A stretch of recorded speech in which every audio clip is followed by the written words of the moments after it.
এই পৃথিবী হচ্ছে একটি মোহ। এই পৃথিবীর মায়ায় পড়ে কোনো লাভ হবে না, কোনো কল্যাণ হবে না।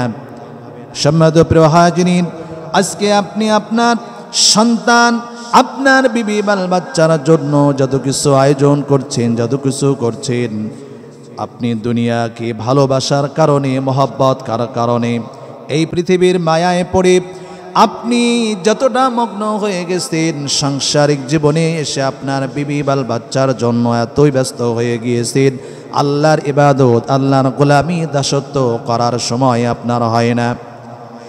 কিন্তু মনে রাখবেন, এই বিবি বাল বাচ্চা একদিন আপনার কাল হয়ে দাঁড়িয়ে যাবে। সম্মানিত প্রিয় হাজিরিন, এই পৃথিবী, আপনি আমি কেউ থাকবো না।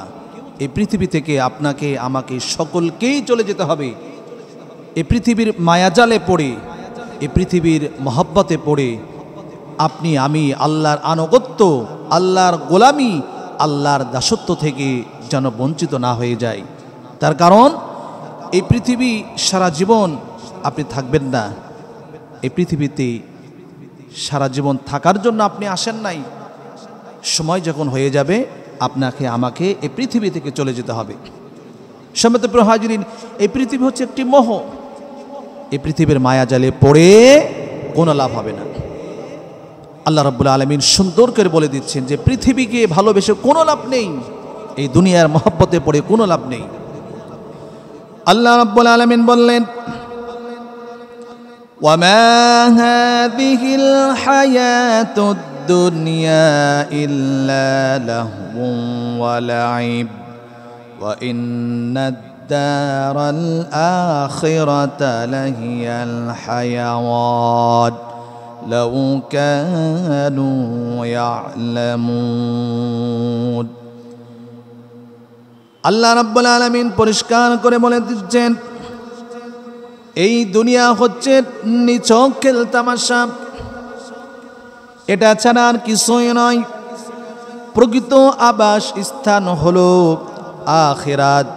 এই পৃথিবী হচ্ছে একটি মোহ। এই পৃথিবীর মায়ায় পড়ে কোনো লাভ হবে না, কোনো কল্যাণ হবে না।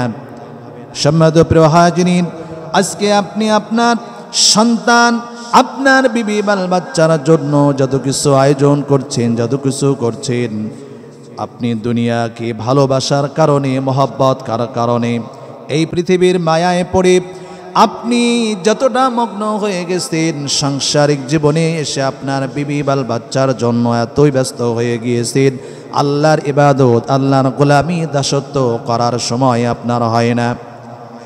কিন্তু মনে রাখবেন, এই বিবি বাল বাচ্চা একদিন আপনার কাল হয়ে দাঁড়িয়ে যাবে। এই পৃথিবী ছেড়ে দিতে হবে আপনাকে। এই পৃথিবী সারা জীবন থাকার জন্য আপনি আসেন নাই। আজকে যাদের জন্য আপনি এতটা মগ্ন হয়ে গেছেন, এই ছেলে সন্তান, এই বিবি বাল বাচ্চা একদিন আপনার জন্য কাল হয়ে দাঁড়াবে। সুতরাং পৃথিবী এমন একটি জায়গা, অস্থায়ী একটি জায়গায় আপনি এসেছেন, আপনাকে ছেড়ে চলে যেতে হবে। সেই পরকালীন জীবনের জন্য আপনাকে আমাকে কিছু করতে হবে। এই পৃথিবীর সুখ শান্তি আসল সুখ শান্তি নয়। প্রকৃত সুখ শান্তি হচ্ছে আখিরাতের সুখ শান্তি। আখিরাতের সুখ শান্তি আল্লাহ পাক যদি আপনাকে আমাকে দান করে দেন, এটি অরিজিনাল সুখ শান্তি। কথা বলুন ঠিক কিনা? সম্মানিত প্রিয় হাজিরিন, আল্লাহ রাব্বুল আলামিন বললেন, কুল মাতাউদ দুনিয়া কলিলুন ওয়াল আখিরাতু লিমান ইত্তাকা ওয়ালা তুযলামুনা ফাতিলা। আল্লাহ রাব্বুল আলামিন বললেন, বলো এই দুনিয়ার সমস্ত সুখ শান্তি, সম্পদ খুবই নগণ্য। আর যে ব্যক্তি পরকালকে বিশ্বাস করে, আখিরাতকে বিশ্বাস করে, এই পৃথিবীর চাইতে যারা আখিরাতকে গুরুত্ব দিবে, আখিরাতকে পছন্দ করবে, আখিরাতকে বেশি ভালোবাসবে, আল্লাহ রাব্বুল আলামিন বললেন, পরকালের কামনা করে, সেই ক্ষুধাবিরু লোকদের জন্য পরকাল হচ্ছে আবাসস্থল। সুতরাং ওই পরকালের জন্য আপনি যদি কোনো কিছু করতে পারেন, আপনার জন্য সেটি কল্যাণকর হয়ে যাবে।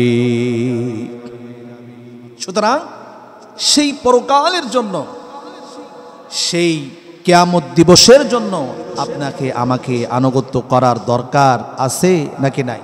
সম্মানিত প্রিয় হাজিরিন, পরকাল আছে এ কথা ভুলে গেলে চলবে না। পরকাল আছে এ কথা মনে রাখতে হবে। তার কারণ হলো পরকালের গুরুত্ব আপনাকে আমাকে বেশি করে দিতে হবে। আল্লাহ রাব্বুল আলামিন বললেন, আরাদিতুম বিল হায়াতিদ দুনিয়া মিনাল আখিরাহ ফামা মাতাউল হায়াতিদ দুনিয়া ফিল আখিরাতি ইল্লা কলিল। আল্লাহ রাব্বুল আলামিন বললেন, তোমরা কি পরকালের জীবনের বিনিময়ে এই দুনিয়ার জীবনকে বেশি প্রাধান্য দিচ্ছ, বেশি গুরুত্ব দিচ্ছ, অথচ এই দুনিয়া সুখ শান্তি সম্পদ পরকালের তুলনায় খুবই নগণ্য, খুবই সামান্য।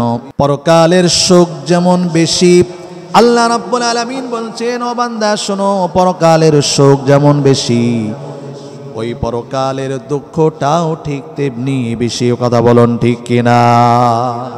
তার কারণ হলো, এই যে পরকালের সুখ যদি শুরু হয়, অর্থাৎ এই পৃথিবী থেকে আপনি যখন চলে যাবেন কিয়ামত দিবসের জন্য, পরকালীন জিন্দেগির জন্য যদি আপনি কিছু করতে পারেন, আর আপনি যদি নেককার পরেজগার বান্দা হয়ে যদি মৃত্যুবরণ করতে পারেন, সম্মানিত প্রিয় ভাইরা, তাহলে আল্লাহ যদি আপনাকে সন্তুষ্ট হয়ে খুশি হয়ে যদি আপনাকে জান্নাত দিয়ে দেয়, এমন সুখ শান্তি আল্লাহ পাক আপনাকে দিয়ে দিবেন, এই শান্তি শুরু হবে তো শেষ হবে না। সুবহানাল্লাহ। সম্মানিত প্রিয় হাজিরিন, আর যদি কোনো বান্দা নাফরমান হয়, বেঈমান হয়, কোনো বান্দা যদি গুনাহগার হয়ে যায়, সে সমস্ত বান্দাদের দুঃখ শুরু হবে, শেষ কবে হবে আল্লাহই ভালো জানে। সুতরাং সেই দুনিয়ার সেই কিয়ামতের জন্য আপনাকে আমাকে কিছু করতে হবে। আল্লাহর আনুগত্য, আল্লাহর গোলামি, আল্লাহর দাসত্ব করতে হবে। আপনি যদি নাফরমানি করেন, আল্লাহর সঙ্গে বিদ্রোহ করেন, গুনাহগার বান্দা হয়ে যান, গোনার মধ্যেই জীবনটাকে কাটিয়ে দেন, আপনার অবস্থা কি হবে আল্লাহ রাব্বুল আলামিন সে কথাও কোরআনুল কারীমের ভিতরে পরিষ্কার করে বলে দিচ্ছেন।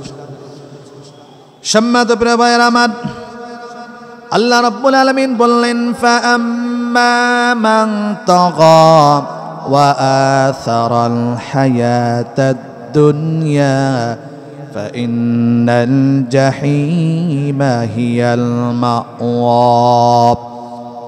আল্লাহ পাক বললেন, যে ব্যক্তি বিদ্রোহ করছে এবং দুনিয়ার জীবনকে অগ্রাধিকার দিচ্ছে, আল্লাহর সঙ্গে বিদ্রোহ করছে, আল্লাহ রাব্বুল আলামিন ঘোষণা করে দিলেন, ওই বান্দাদের জন্য আল্লাহ রাব্বুল আলামিন জাহান্নাম নিযুক্ত করে রেখে দিয়েছি। সুতরাং এই পৃথিবী থেকে আপনাকে আমাকে চলে যেতে হবে। সে পরকালীন জীবনের জন্য আপনি কি করছেন, কতটুকু করছেন, এটি আপনাকে চিন্তা করতে হবে। সম্মানিত প্রিয় ভাইরা আমার, আপনি যদি পরকালীন জীবনের জন্য কিছু করেন, আখিরাতের জীবনের জন্য কিছু করতে পারেন, আল্লাহ পাক আপনাকে পুরস্কার দিবেন। সে পুরস্কার সম্পর্কে আল্লাহ পাক বলছেন, আল্লাহ রাব্বুল আলামিন বললেন, ওয়া আম্মা মান খাফা মাকামা রাব্বিহি ওয়া নাহান নাফসা আনিল হাওয়া ফাইন্নাল জান্নাতা হিয়াল মাওয়া। আল্লাহ পাকের ঘোষণা হলো, যে ব্যক্তি আপন প্রভুর সামনে উপস্থিত হওয়াকে ভয় করে, অর্থাৎ আল্লাহর সামনে উপস্থিত হতে হবে, সেই বিষয়টিকে যদি কেউ ভয় করে, গুনাহ থেকে মুক্ত থাকার চেষ্টা করে, গুনাহ থেকে ফিরে থাকার চেষ্টা করে, আল্লাহর নৈকট্য লাভের জন্য চেষ্টা করে, মুমিন মুত্তাকিন হওয়ার জন্য চেষ্টা যারা করে, আল্লাহ রাব্বুল আলামিন বলে দিয়েছেন, ও বান্দা শুনে রাখো, আমি আল্লাহ পাক ওই সমস্ত বান্দাদের জন্য জান্নাত দান করে দিব। জোরে বলুন সুবহানাল্লাহ।